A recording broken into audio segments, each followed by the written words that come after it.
Avec les élèves du CFA pour cette première démonstration. Après, on aura d'autres invités. Il y a le programme qui est noté. Peut-être que certains l'ont déjà regardé sur le site internet. Bon, on va bientôt démarrer. Alors moi, ce que je vous proposerai, c'est qu'après la démonstration, si vous voulez rester avec nous, eh bien, je ferai quelques petits jeux. On va parler un petit peu des pays producteurs. Il faut savoir que tous les pays qui produisent du cacao, c'est sur la ceinture d'équateur entre le tropique du Cancer et du Capricorne. Voilà, ça vous permet de vous situer. Alors, ce sont des zones qui sont tropicales.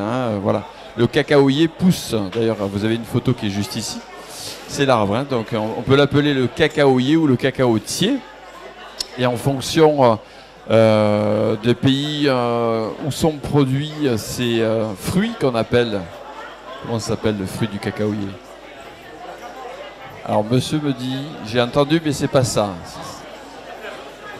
Voilà, c'est ça, la cabosse.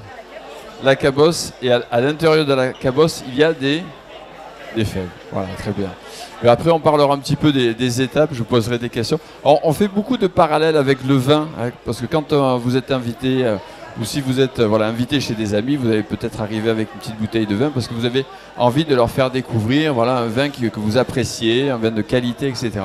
Eh bien, le salon du chocolat, c'est un petit peu aussi cette démarche qu'on vous invite à faire sur le chocolat. Parce que bon, on est tous pareils. Moi aussi le premier, quand je fais mes courses, hop, des tablettes de chocolat, j'en prends une dans mon caddie et en avant. Maintenant, j'ai un nouveau réflexe avec Kaoka, qui est notre partenaire sur le salon, qui fournit à la fois des matières premières, on appelle ça, mais je vous dirai ça tout à l'heure, je vous poserai des petites questions. Et si vous avez des bonnes réponses, en plus il y a des cadeaux à la clé. Kaoka, il fabrique aussi des tablettes de chocolat toutes faites, mais que vous trouvez en magasin bio. D'accord, parce que Kaoka, c'est une production de chocolat bio équitable. Il n'y a pas de déforestation, ça aussi on en parlera tout à l'heure. Et donc moi, personnellement, maintenant, quand je fais mes courses, j'essaie de voir si autour de moi il y a un magasin bio. Et au moins je me garde l'achat des tablettes de chocolat dans le magasin bio et non dans le supermarché. Voilà, parce que là au moins je sais où je vais en termes de qualité et d'avoir un produit bon pour la santé. Une tablette de chocolat, c'est pur beurre de cacao, pâte de cacao, il y a un peu de sucre, il peut y avoir marqué trace de fruits à coque, ça c'est possible, mais ça reste naturel, et c'est tout. Voilà, si vous avez lécithine de soja et d'autres lignes où on n'en finit pas, il faut se poser les bonnes questions. On pourrait en parler avec monsieur Michael Azul, champion du monde, qui a justement lui aussi, on va dire, et surtout très intéressé sur... les grands crus d'origine. C'est pour ça que je vous parle on fait des parallèles avec le chocolat et le vin, parce qu'on a aussi des grands crus d'origine pour le cacao, en fonction de là où c'est produit. Mais bon, tout ça, on y reviendra tout à l'heure. En attendant, on va dans quelques instants accueillir une partie des élèves qui sont en formation au CFA et qui vont nous expliquer un petit peu. On attend le professeur qui est en formation. Alors, juste aussi une dernière chose, quand je vous parlais du parallèle du vin et du chocolat, quand vous présentez à vos amis un vin, vous ne lui dites pas c'est un 13 degrés ou un 14 degrés. Vous lui dites il vient, c'est un vin qui est dans les Hauts de Montpellier, c'est un Saint-Chinian, voilà, je ne vais pas citer aussi toutes les appellations qu'il y a. Et bien pour le cacao, c'est pareil, vous n'allez pas dire je t'apporte un 70%, il n'y a aucun intérêt. Par contre, si c'est je t'apporte un 70% origine Costa Rica, origine Madagascar, et d'ailleurs avec le même pourcentage, et par rapport aux pays producteurs, le goût n'a strictement rien à voir. Voilà. Et c'est pour ça que le salon ici, c'est un laboratoire ouvert à la dégustation, parce qu'en fonction des chocolatiers, vous allez avoir des chocolatiers qui ont des affinités avec, par exemple, il y a des chocolatiers qui aiment bien un chocolat originaire Ouganda. Vous en avez qui vont être plutôt Madagascar, vous avez d'autres qui vont être... Et là, vous avez justement un panel qui va vous permettre à la fois de voyager au niveau gustatif et en même temps, vous pourrez voir les différences de goût qu'il y a entre ces chocolats. Et dans 100% des cas, pour faire des dégustations de grands crus chocolat, eh bien, ça sera sous forme de tablette. Parce que si vous mangez un bonbon chocolat qui est avec un goût passion ou autre chose, bon, eh bien, ils vont faire comme le vin, c'est-à-dire des assemblages. Ça sera différentes origines qui seront utilisées. Bien, alors je vous demande d'applaudir les élèves du CFA de Sète qui viennent s'installer sur le stand, parce que les élèves du CFA de Sète, ce sont les futurs chocolatiers, pâtissiers qui seront peut-être dans des grandes maisons demain. C'est ce qu'on leur souhaite. Il y en a certains qui seront peut-être MOF, meilleurs ouvriers de France. Il y en a certains qui vont peut-être aussi intégrer l'équipe de France pour la Coupe du Monde de pâtisserie. Enfin voilà, donc on a les futurs, entre guillemets, élites de ce métier qui sont devant vos yeux. Et c'est bien de les encourager, donc on va encore les applaudir s'il vous plaît.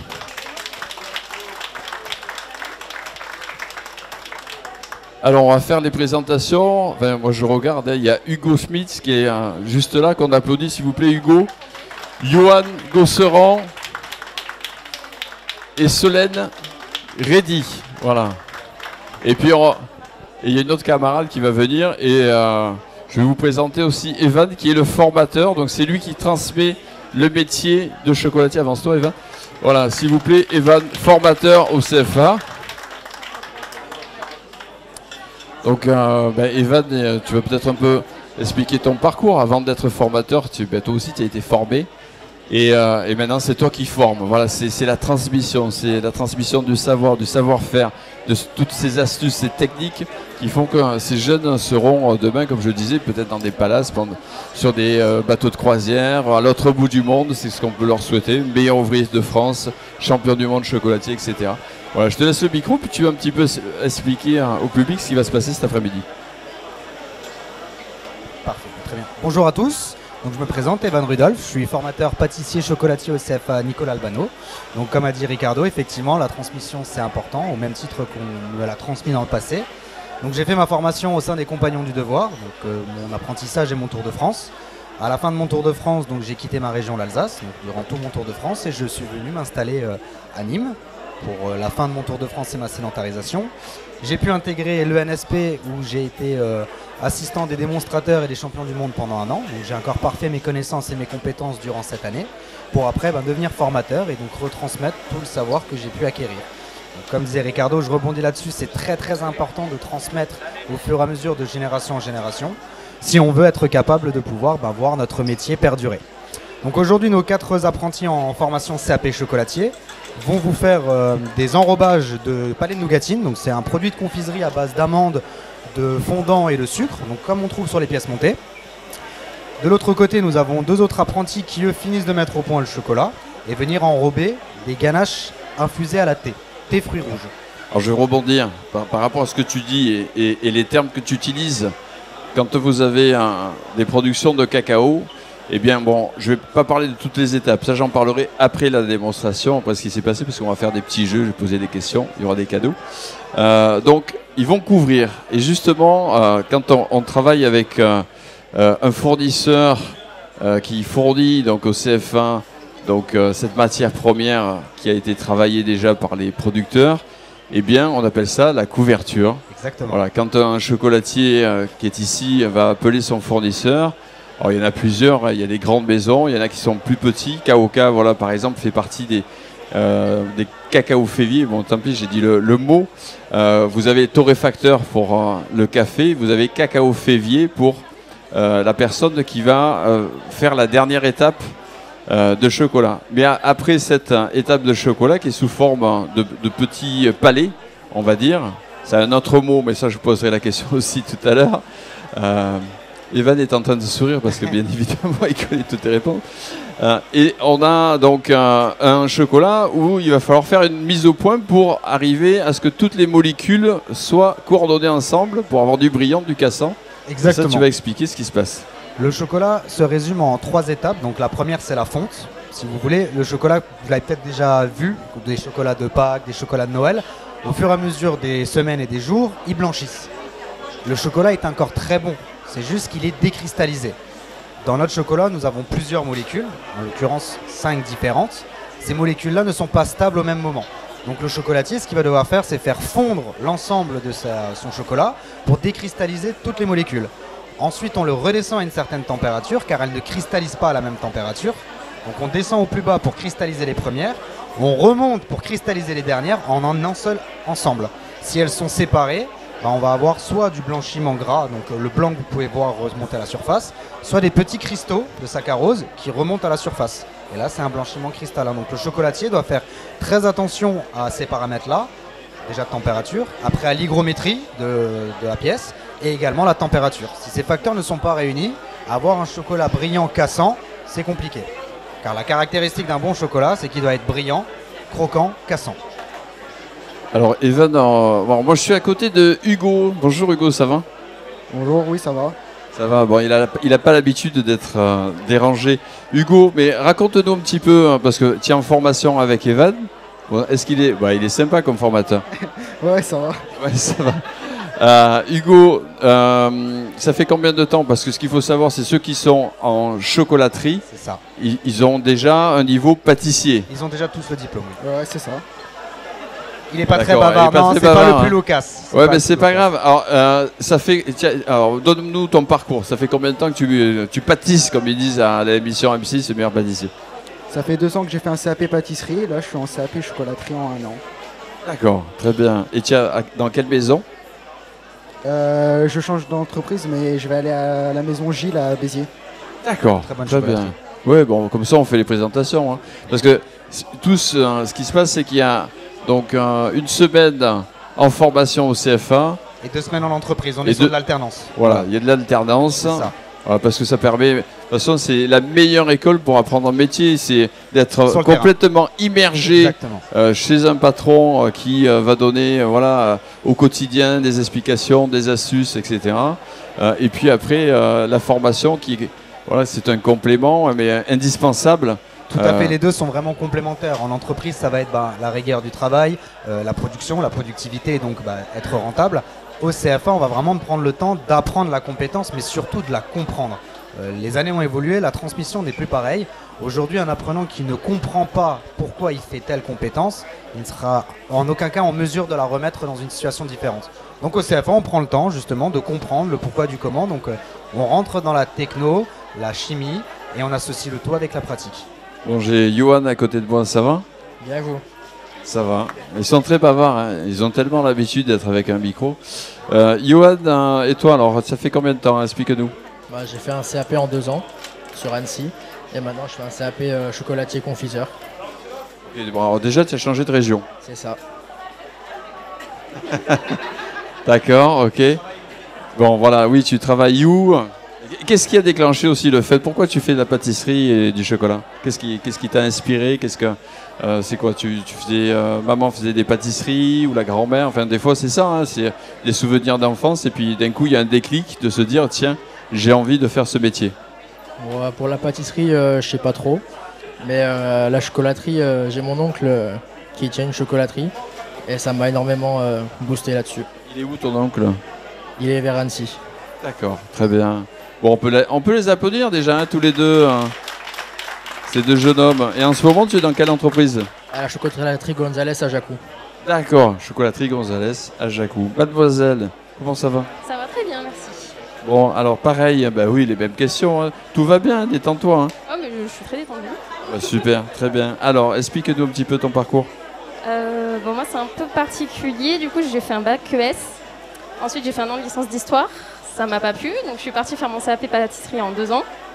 Ensuite, je suis retournée à la fac pour faire un an de géographie. D'accord, ouais, c'est un peu atypique, hein, son parcours, hein. Et en fait, je suis arrivée à la chocolaterie parce que pendant mes études de géographie, je voulais trouver un emploi étudiant que j'ai trouvé dans une chocolaterie. Et au lieu de me mettre à la vente, je me suis retrouvée à faire du chocolat en emploi étudiant. C'est génial, on peut l'applaudir, hein, franchement. Et du coup? Sacré parcours. Ah bah oui. Et du coup, maintenant, c'est quoi ton objectif? Déjà, avoir mon CAP. Après, on verra si je veux continuer ou... Parce que ça fait quand même un moment aussi que je suis dans le circuit des études, donc... Oui, à un moment donné, il va falloir se lancer sur le marché du travail, hein. donc, déjà le CAP, après on verra. Déjà le CAP. Mais bon, c'est quand même... Bon, déjà, si tu veux passer le CAP, ça veut dire que tu te projettes un peu quand même dans cette branche, dans ce métier. J'ai eu le temps de faire du chocolat pendant 1 an, donc j'étais sûre que ça me plaisait aussi. Je ne me suis pas lancée sur un coup de tête, parce que la fac ne me plaisait plus. D'accord.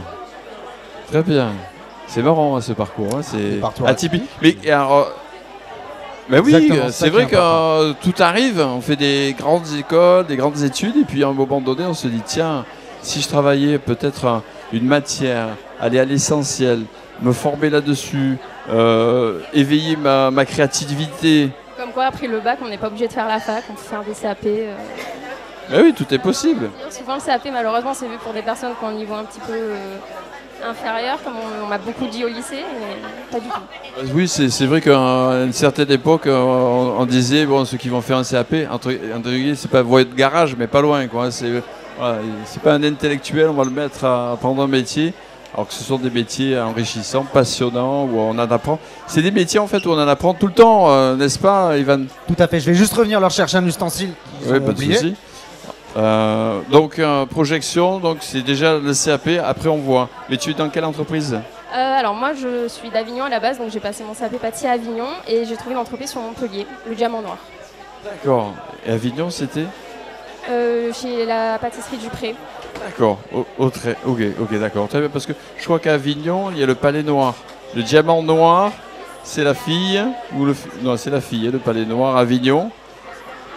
Et le Diamant Noir, c'est... C'est le fils. D'accord, très bien. Bon, enfin, c'est bien. Ah, tu as fait le tour. Chez les parents. D'accord, elle a fait le tour de la famille. Bon, très bien. Peut-être elle va se marier un chocolatier. On sait pas encore, on sait pas. Bon, très bien. C'est comment ton prénom? Théo. Théo Sambo. On l'applaudit, Théo, s'il vous plaît. Ça va, Théo? Ça va super. Ouais. Bon, alors et toi, ton parcours? J'ai fait un CAP pâtissier en 1 an l'an dernier. Je l'ai passé en juin. Et là, je suis en CAP chocolaterie, confiseur. CAP pâtissier en un an, donc tu as pris le train rapide là. Exactement, ouais, c'était en accéléré total. En accéléré, mais tu faisais quoi avant de... J'étais en fac de lettres, c'était LEA anglais chinois. Voilà, comme quoi. Langue étrangère appliquée. Finalement, la fac, ça amène à la pâtisserie. Je savais pas, tiens. Peut-être un jour, ils vont faire une fac pâtisserie, je sais pas. C'est possible, total. C'est possible. Théo, bon, très bien, on applaudit cette belle équipe, s'il vous plaît.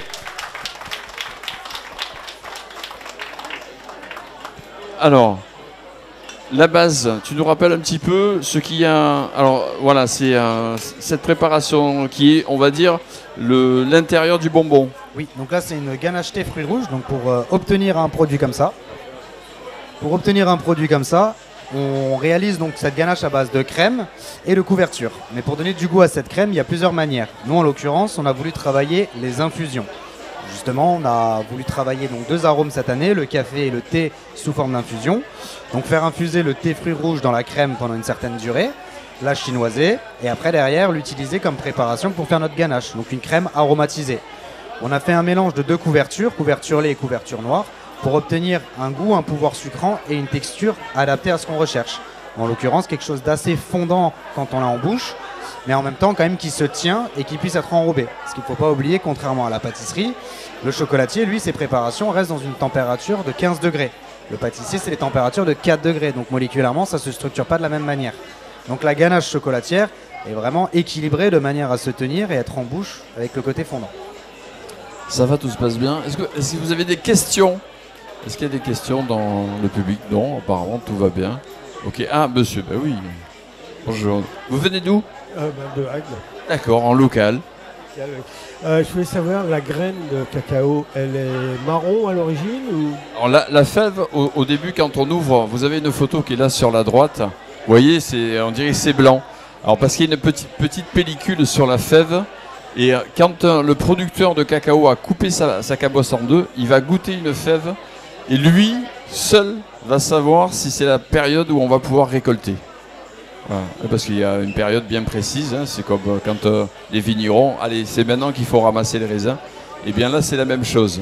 Hein, donc. Et il faut savoir qu'il peut y avoir 2 récoltes dans l'année au niveau des cacaoyers selon certaines origines. Ah, mais c'est très intéressant. Et bien évidemment, on va en parler tout à l'heure.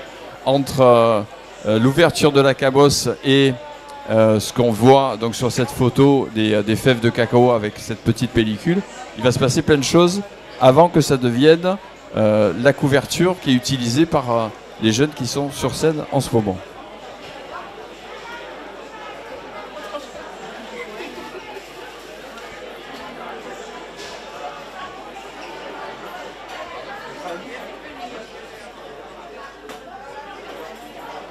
Tu nous dis, Ivana. J'observe, je regarde comment ils travaillent justement. Ça va, ils travaillent bien. On est sur le salon. Après, oui. J'ai un groupe cette année qui est très très assidu, on va dire, sur le son à la finition. Mais c'est vrai qu'on essaie d'avoir un regard des plus objectifs. Comme je dis souvent, c'est pour ça que Hugo a eu peut-être un peu du mal à répondre. Je suis pas forcément là pour être sympathique, je suis là pour être objectif. Je suis là pour les former, leur transmettre les compétences. Et ça commence déjà par la rigueur. Donc quand il y a un résultat attendu, il faut tout faire pour obtenir ce résultat-là. C'est vrai que contrairement à la cuisine, la pâtisserie, c'est de la précision. La cuisine, on peut ajuster. Tiens, je vais faire une sauce comme ça, je vais ajouter un peu ça. On va dire c'est au feeling. Souvent en cuisine, alors ils arrivent à reproduire parce que c'est les habitudes et les réflexes, les automatismes. Mais par contre en pâtisserie, c'est vrai que c'est un travail de rigueur. Il y a des recettes de pâtisserie, c'est au gramme près, c'est super. C'est la précision, sinon ça déséquilibre le tout. Là en l'occurrence, pour la partie du moins enrobage, si vous observez bien, ils ne passent pas la fourchette pour faire la finition tout de suite après avoir déposé le chocolat.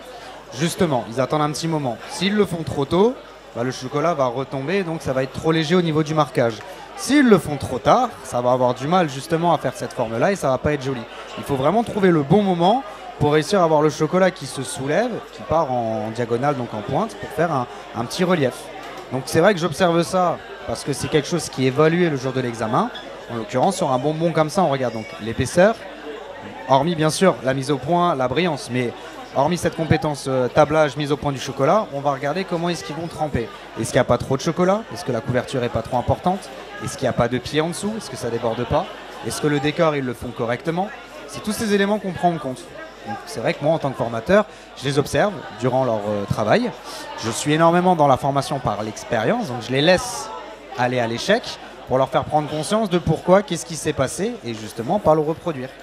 Donc au moment ça se passe très très bien et il faut continuer comme ça. Alors c'est vrai que quand on est consommateur, toutes ces étapes-là, tout ce travail de précision, on ne le voit pas, on se dit le produit il est fini, on ne se pose pas toutes ces questions. Mais comme disait Evan, c'est important parce que l'idée c'est de trouver vraiment sans arrêt le juste bon équilibre.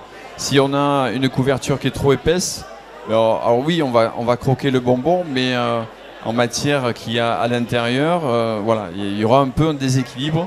Et c'est pour ça que ces métiers, alors je ne vais pas dire que c'est militaire parce que ça serait exagéré, mais il y a de la rigueur pour justement vous apporter à vous, après consommateur, un produit qui va vous garder un souvenir extraordinaire. Parce que le but il est là, c'est un travail de rigueur pour vous que ça soit un moment de plaisir et que ce moment de plaisir, vous ayez envie d'y revenir. Exactement, pour moi c'est très important de transmettre une émotion, de créer une émotion. Et j'estime que le pâtissier, le chocolatier, le confiseur, on est capable aujourd'hui de faire découvrir une saveur. C'est super important de voir la satisfaction dans le regard du client sur une découverte d'un nouveau goût, mais également de pouvoir faire rappeler des souvenirs. En fonction du goût qu'on arrive à transmettre, la personne peut se projeter dans un souvenir d'enfance ou autre. Et à mes yeux, pour moi, ça n'a pas de prix. C'est justement ce qui est la clé de notre métier. C'est le but premier. Vous aviez des questions, je crois, c'est ça? Bonjour, c'est comment votre prénom? Sabrina. Vous venez d'où? Dijon. Ah oui, d'accord. Alors c'est marrant parce que vous irez sur le stand d'Olivier Simon. Ah, vous le connaissez? Ok, très bien, parce qu'ils sont voisins. Auxonne, Dijon, c'est à côté. Hein. J'étais à Auxonne. Ah voilà, très bien. Alors la question. C'était l'appareil jaune justement qui est utilisé. Est-ce que c'est un chauffage? C'est l'appareil jaune là. C'est pour. C'est un décapeur thermique. En fait, c'est comme un sèche-cheveux mais en très très puissant. Et c'est ce qui nous permet en fait de garder le chocolat au point. Parce que comme on vous l'a dit, on l'a fait monter, descendre et remonter à une température. Et si on le laisse tel quel, il va forcément refroidir. Et s'il refroidit, il n'est plus utilisable. Donc ça aussi, c'est un paramètre à prendre en compte. C'est que quand les conditions sont réunies, forcément, le chocolatier, en fonction du moment, il va tremper 1, 2, 3 bonbons. On le voit, nous, professionnels, que le chocolat refroidit. Il va un peu plus matifier. Donc là, l'apprenti doit savoir à quel moment réchauffer, donc se sert de cet ustensile qui est le décapeur. On le met rapidement dessus, en fait ça fait fondre la surface, on homogénise notre masse en la mélangeant. Et après, petit thermomètre pour contrôler toujours la température. Et c'est important parce que, comme tu disais tout à l'heure, il y a toutes ces molécules, la pâte de cacao, le beurre de cacao, le sucre, ce sont des molécules qui sont totalement différentes. Et si la mise au point n'est pas faite correctement, eh bien, le chocolat, il va pas être brillant, il va être avec un voile peut-être de gras. Exactement. Pour le beurre de cacao, ou il va être cristallisé avec le sucre. Enfin, donc là, l'idée, c'est vraiment qu'on ait un bonbon chocolat. Alors c'est vrai qu'il y a aussi cette appellation, bonbon. Oui. Parce que c'est vraiment un format bouché, entre guillemets. Bien sûr, et après la composition aussi du bonbon est bien réglementée. Donc pour avoir l'appellation bonbon de chocolat, le chocolatier ne peut pas faire tout et n'importe quoi. En l'occurrence, on ne pourra pas colorer le chocolat directement dans la masse. On peut le faire sur des structures commerciales, donc avoir du chocolat orange, vert, jaune. Mais un bonbon, si on veut avoir des reflets de lumière, on va devoir jouer avec notre beurre de cacao coloré. Donc que ça soit vraiment parcimonie, mais on n'a pas le droit de colorer notre chocolat directement dans la masse. Voilà. Il faut que ça soit une bouchée. Un bonbon, c'est une bouchée. Est-ce qu'on a d'autres questions? Pas pour l'instant. Et puis, une chose aussi qui est importante, et c'est vrai que la pâtisserie, ben, c'est la fin du repas. Donc si vous avez mangé une bonne entrée, un bon plat de résistance et que le dessert est moyen, ben, c'est ce que vous allez retenir quand vous allez... C'est pour ça qu'il y a des pâtissiers qui vont après peut-être rentrer dans des grandes maisons, dans des grands restaurants étoilés, où les desserts sont faits maison, et vous avez ben, la fin du repas. Il faut que là aussi ça soit quelque chose d'extraordinaire, que ça soit une émotion. Et donc certains vont avoir des formations donc, pour être pâtissiers dans ces grandes maisons. Et la fin du repas est très importante pour que vous... Parce que qu'est-ce qu'on va garder? Ben on va se dire, j'ai terminé mon repas, je me suis régalé du début à la fin. Et si vous êtes régalé au début mais pas à la fin, voilà, vous allez avoir une note et vous allez vous dire, ben, je vais peut-être pas revenir à ce restaurant. Et c'est pour ça que le dessert est primordial, c'est très important. La rigueur, le savoir-faire. Et de rester surtout informé des nouvelles techniques et des nouvelles compétences. Je reviens justement sur mon parcours, pour ma part, qui a été très très bien. Mais on ne se projetait pas sur les mêmes choses. Je sais qu'on faisait un gâteau, on faisait une bûche. On avait tendance généralement, quand on faisait les bûches de Noël, à aller goûter nous pâtissiers dans notre laboratoire le matin. Et après, c'est vrai qu'après un repas de fête, quand on goûtait la bûche, on la trouvait pas forcément pareille. Au fur et à mesure des années, on s'est aperçu que le pouvoir sucrant, les saveurs, en fonction de ce qu'on a mangé en amont, change énormément. Donc beaucoup de pâtissiers aujourd'hui travaillent là-dessus en prenant en compte que c'est la note finale et en fonction du repas mangé avant, on l'équilibre de manière à ce que ça vienne compléter vraiment de manière parfaite. Essayez des fois de goûter un gâteau après un repas, remangez-le le lendemain matin, je sais que c'est un peu particulier, mais la perception des saveurs sera totalement différente. Et bien sûr, parce que vous avez les papilles qui ont déjà été, on va dire, très sollicitées, parce qu'il y a l'entrée, pour les repas de fête, n'en parlons pas, hein, c'est le foie gras, des poissons, enfin bon. Après, il peut y avoir plusieurs plats, il peut y avoir plusieurs desserts aussi peut-être. Tout dépend des régions. Oui. Tout dépend des régions, mais enfin bon, toujours est-il que si on veut aussi apprécier le dessert en fonction, comme tu disais, ce qu'on a mangé, ce qu'on a peut-être aussi bu. Exactement, oui. Ça, parce que les vins, les champagnes, etc., ça va, on va dire, enrichir votre palais, mais peut-être pas dans le bon sens pour justement apprécier le dessert que vous allez manger à la fin. Tout à fait. On en vient de plus en plus, où c'était très courant avant le vin et le fromage, mais aujourd'hui on vient énormément sur justement les entremets, le fromage, la chocolaterie, et on voit qu'il y a des associations qui sont très très intéressantes du moment qu'on prend en compte tous ces paramètres-là. Tout à fait. Alors justement, vous verrez sur le programme, c'est vrai qu'on fait aussi des accords chocolat et vin, et l'idée c'est de rechercher des opposés, parce que on le dit, hein, les opposés s'attirent. Mais quand vous avez par exemple un bonbon chocolat qui a un goût fruité, si vous prenez un vin qui est fruité, bon, ça va pas. Alors ça va matcher quand même, ça va fonctionner. Ça fonctionnera toujours parce que l'avantage du chocolat, c'est qu'il se marie avec énormément de choses. Par contre, bon, si on est un peu sur les opposés, c'est-à-dire un chocolat, comme je vous disais, qui peut être fruité, mais un vin qui a une légère acidité, minéralité, eh bien là, on va pouvoir faire des associations qui sont très intéressantes. Et d'ailleurs, donc voilà, le chocolat se marie très très bien avec le vin. Alors tiens, on va quand même faire déjà un petit jeu par rapport à la production de cacao. Là, on revient sur le cacao avant qu'il devienne chocolat. Vous avez donc ces fameuses fèves avec cette petite pellicule. À votre avis, qu'est-ce qui va se passer? Quelle est l'étape suivante pour qu'on fasse ressortir les arômes? Alors, levez la main si vous avez une petite idée. Je viens écouter pour voir si c'est la bonne réponse. Alors j'écoute, hein. J'écoute, hein. Vous direz si c'est la bonne réponse. Alors, pour l'instant, ce que j'entends, c'est une étape qui va être plus tard. Ah. Alors, quelle est-elle? Alors, ça, c'est une étape qui est très importante, mais c'est l'étape suivante. C'est l'étape d'avant. C'est l'étape c'est avant cette étape-là. Non, ça, on l'a déjà fait. Alors, pour l'instant, j'ai eu plein de réponses qui sont après. Non, c'est pas ça. Alors, quand je vais vous donner la piste, vous allez tout de suite comprendre.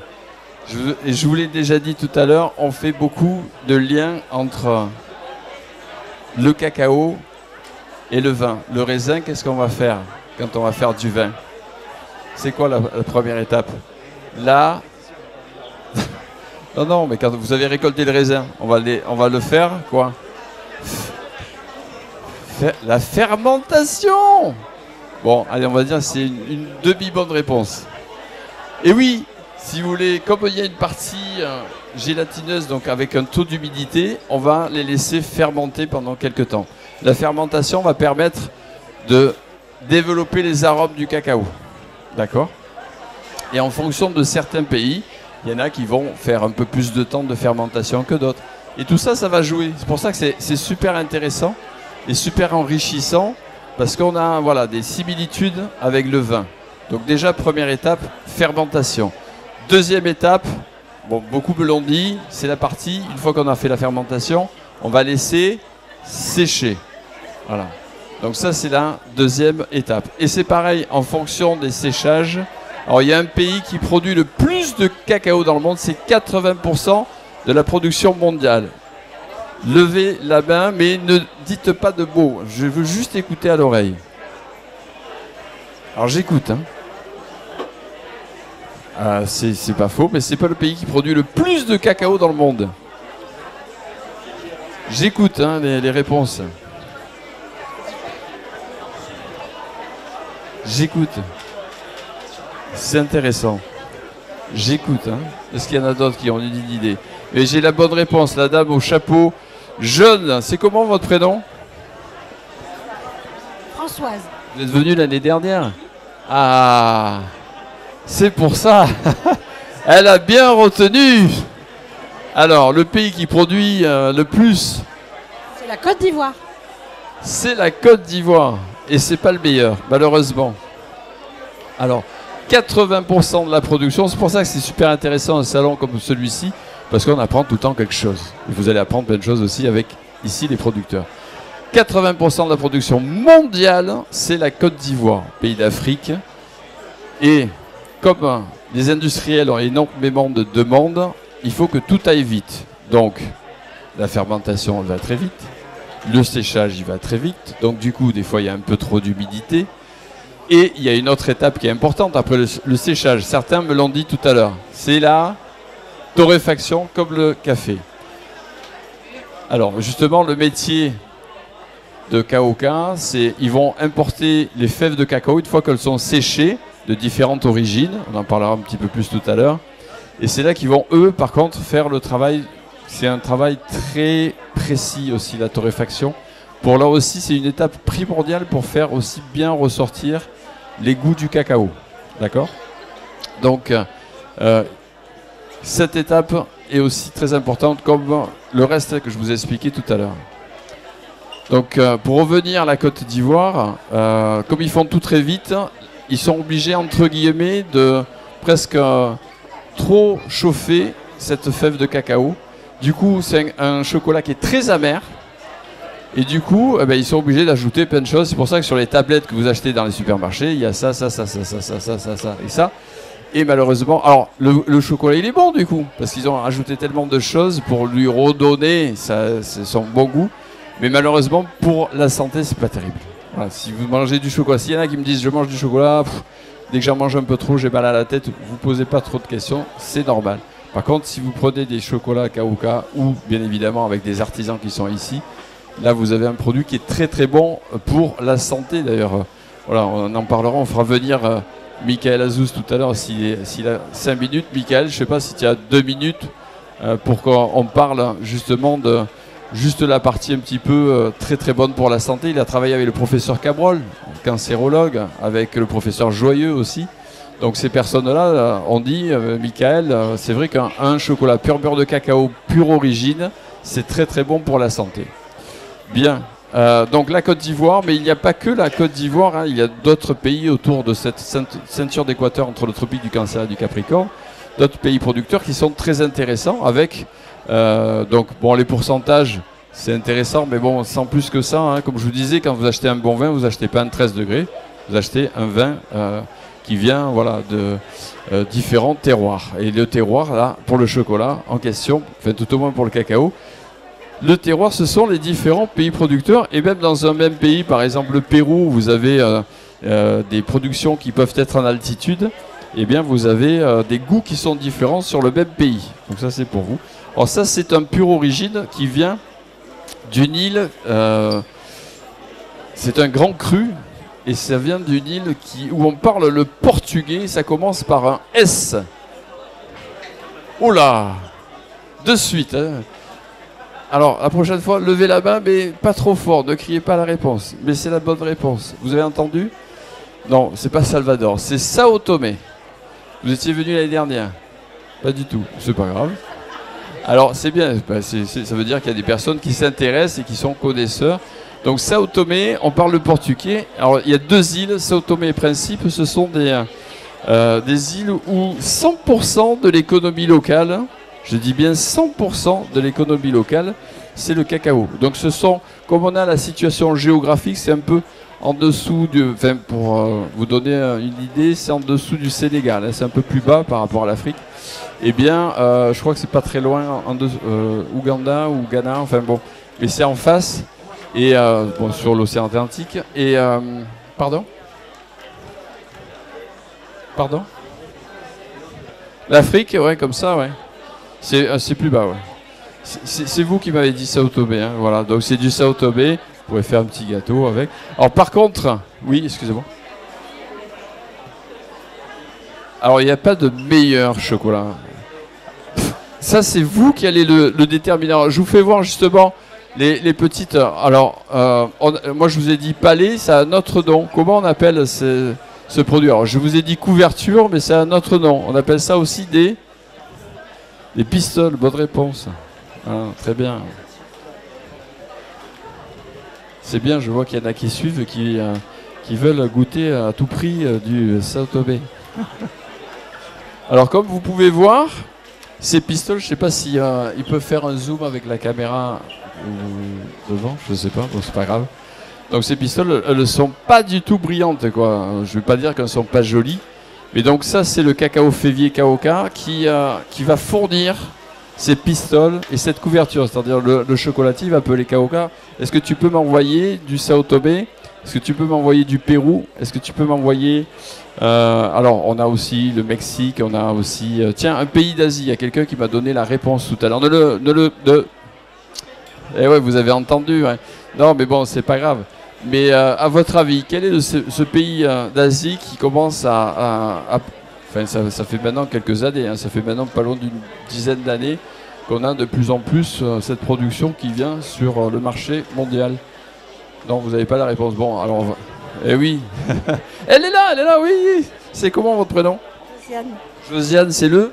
Pardon c'est le Vietnam. Le Vietnam, bonne réponse. Pardon? Ah non, après c'est vrai que quand on voyage et qu'on va dans les pays, à part s'il y a alors c'est pas, ils n'ont pas la culture comme nous on a ici de nos tourismes. Ils n'ont pas la culture de faire venir des touristes dans les plantations de cacaoyers.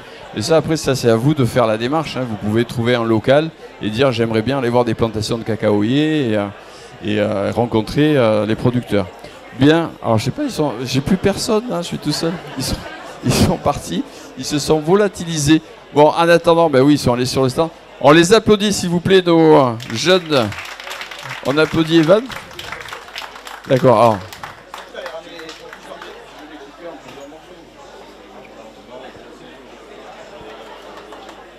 Alors, ce qu'il y a de bien, c'est que généralement, quand il y a une démonstration, il y a aussi à la fin une... Oh là là, ils suivent bien. Hein. Alors, on applaudit encore notre maître formateur, Evan. La transmission du savoir, c'est important. Et oui. Et donc, ben voilà, ils vont vous préparer des petites dégustations. Pour la petite parenthèse sur la transmission, et j'insiste là-dessus parce que pour moi ça fait quand même plaisir, c'est la deuxième édition que je peux faire avec mon collègue qui se trouve sur le stand. À la base c'était lui mon maître d'apprentissage quand j'étais à leur place, donc il y a 15 ans maintenant. Donc vous voyez, la transmission c'est très important. Aujourd'hui ça me permet de pouvoir travailler avec lui et de continuer dans cette démarche-là. Donc s'il ne m'avait pas transmis tout ça, je ne serais pas en mesure aujourd'hui de pouvoir transmettre la même chose à mes apprentis. Il est où le formateur du formateur? Ben viens, rejoins-nous quand même. Ben oui, c'est important. Le formateur du formateur. C'est toi? Frédéric, Fred. C'est ça, hein? Exactement. Oh, ben justement, Fred, ton parcours à toi avant de former Evan, qu'est-ce qui s'est passé? Alors, mon parcours est un peu particulier parce que j'ai commencé par la cuisine. J'ai fait l'école hôtelière dans le sud-ouest. Je suis du sud-ouest. Après, je suis rentré chez les compagnons pendant 8 ans où je suis parti en France, à l'étranger, les États-Unis, Paris, Strasbourg, Nîmes. Et après, j'étais formateur pendant 4 ans chez les compagnons à Nîmes et à Châlons-en-Champagne. Donc, j'ai eu ce jeune homme il y a 15 ans en arrière, monsieur Rudolf Evan, qui était un apprenti moyen. Non, je rigole, il était très bien. C'était un super jeune avec qui je me suis très bien entendu et que aujourd'hui je suis très fier de lui, de son parcours et de voir qu'il peut me remplacer, c'est génial. Oui, Fred, qu'est-ce qui t'a donné envie de faire de la pâtisserie avant de faire tout ce parcours des compagnons? Alors c'est vrai que aussi les compagnons, c'est vraiment des superbes expériences. C'est des expériences de vie, on rencontre plein de personnes. Il y a des moments où c'est des travails d'équipe, il y a des moments de tension, des moments d'amitié. On va dire, moi j'ai presque l'impression qu'on est un peu comme l'école du rugby chez les compagnons. Hein, des fois ça se frite un peu, mais il y a quand même vraiment ce côté fraternel. Alors tout à fait, c'est vrai que les compagnons, le côté entraide, mais aussi on sait se dire les choses quand il faut. On n'est pas là que pour faire des copains, on est là aussi pour se dire les choses quand il faut. Et voilà, comme on disait, c'est un métier de rigueur. Bon, très bien, on peut encore les applaudir. Ils vont venir vous apporter ces petites dégustations que vous allez, j'espère, apprécier. Et puis surtout, faites-vous plaisir en faisant vos achats auprès des producteurs. Pour ceux qui aiment, est-ce qu'il y en a des personnes qui aiment la crêpe de marron, confiture de châtaigne? Là, vous avez une productrice. Voilà, profitez-en. Vous savez que dans peut-être quelques temps, vous allez faire des crêpes pour les enfants, les petits-enfants. Et le faire avec un produit de qualité, ça change tout. C'est aussi l'éveil des goûts des enfants, hein, parce que le salon, il est fait pour ça. C'est aussi de faire découvrir aux enfants que le chocolat, eh bien, il faut l'apprécier, il faut le déguster. Et c'est vraiment le but de cet événement. Eh bien, on va passer, si vous voulez passer dans les allées, vous faire déguster ces fameuses préparations des élèves du CFA qu'on applaudit encore, s'il vous plaît. Merci beaucoup pour eux.